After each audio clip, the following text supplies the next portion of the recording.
Hi, this is John Digweed, and you're watching Pacha TV.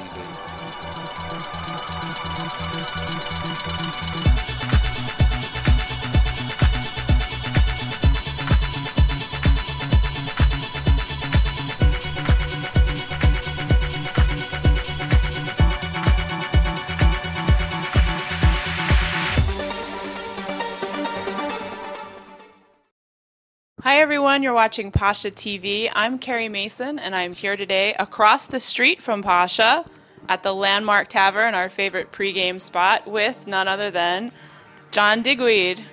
Welcome. Thank you so much for joining us today. Hi, thanks for having us on. The first time you played Pacha was with Mastercraft. That's correct, yeah. Right? Yeah.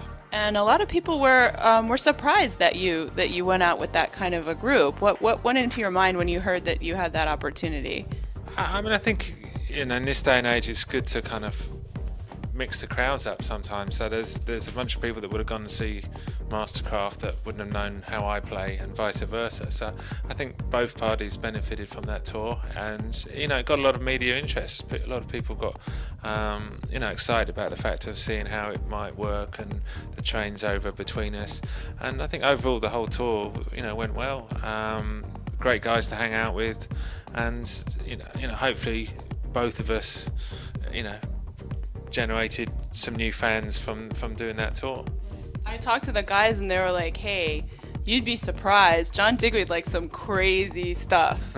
They said that you gave them CDs of like really hard techno, that they were actually surprised that it was kind of close to what they were playing anyway, so maybe the similarities were there anyway. Yeah, and there was some tracks that they were playing as well, which they kind of handed over as well. So I mean, that's the whole point of DJing. I think there is that probably idea that I'm not playing the style of music that I do. I don't have those kind of records. So when I'm giving them those tracks, it's like, oh right, very surprises all round. But that's the whole thing about the music industry. You sometimes you stay in a very sort of in a bubble within your own group and your own sort of sound. So by putting ourselves in that environment, it challenged me to play a little bit different when I was following them, and just it was good enjoyable experience. Do you think dance has a tendency, the way it is now, to kind of perpetuate those bubbles, like staying very within its own little subgenres of all these names that people can't even identify what the style is anymore? Yeah, and I think also people get in a comfort zone. Yeah, it's true. You kind of have a more intimate history with New York than maybe other UK DJs because of Twilo, yeah. Of course.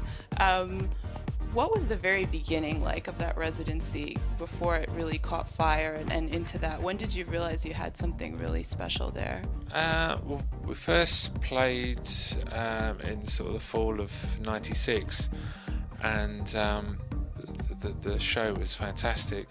And I remember meeting up with Phil Smith in Liverpool.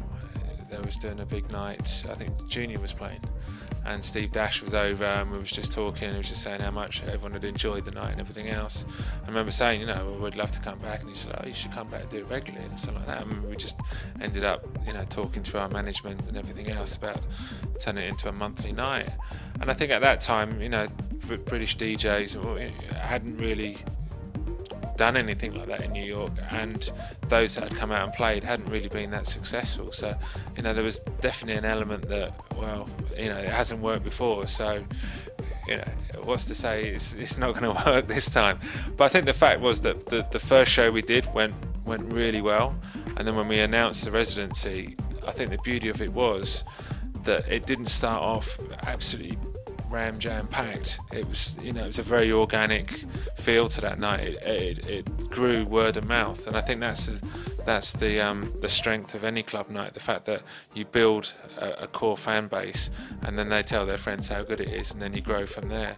Sometimes a club can start off with a big bang and then kind of fizzle out a little bit. So I think it's important, if something starts off, it maintains a good loyal weekly crowd or monthly crowd as we had, and that just kind of spread. And then the fact that we were talking about it in magazines in Europe, and that coverage started to help there, and then people just started to travel from not only all over America to the night, but also from all over the world. It suddenly became a clubbing destination, and I think it was great, not only for Twilight but for New York, because it was bringing people into the city, to go and have a night out. So it was a real shame when that kind of era ended and the clubs kind of got closed down. So it's a shame, but many fond memories and great nights.